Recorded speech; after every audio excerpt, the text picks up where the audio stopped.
Glastonbury isn't the only British institution in clean-up mode today.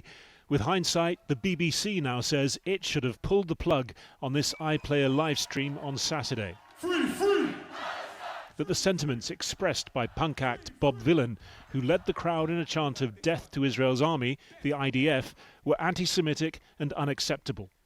The regulator Ofcom today saying the broadcaster had questions to answer over its ability to ensure compliance with its own editorial guidelines. It should have been foreseeable that there would be problems with broadcasts this weekend, that the decision to broadcast live without any delay should have been reviewed, and that a live feed should have been pulled immediately when the chants death to the IDF began. On the same stage on Saturday, Northern Irish rappers Kneecap. Their set, like Bob Vylan's, was being reviewed by Avon and Somerset Police. This afternoon, the force said it had begun a criminal investigation into both performances, saying this has been recorded as a public order incident at this time while our inquiries are at an early stage. The investigation will be evidence-led and will closely consider all appropriate legislation, including relating to hate crimes. The Shadow Home Secretary Chris Philp has called for frontman Bobby Vylan to receive the same treatment under the law as Lucy Connolly, jailed for 31 months for inciting racial hatred in the aftermath of the Southport child murders last year.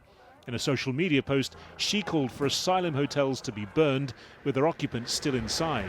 The court interpreted her language as directly saying to people, go and burn down hotels.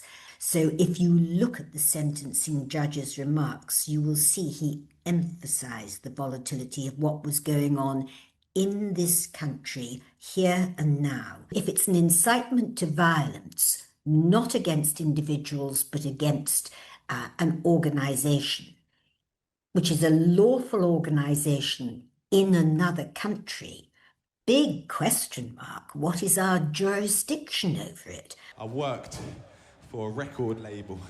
Bob Vylan have now been dropped by their management agency, and visas for their US tour have been revoked. There are also calls for their appearance at a festival in Manchester this weekend to be cancelled. They didn't respond to our request for comment on the accusations against them. Bobby Vylan instead posting about his daughter and the importance of teaching children to speak up.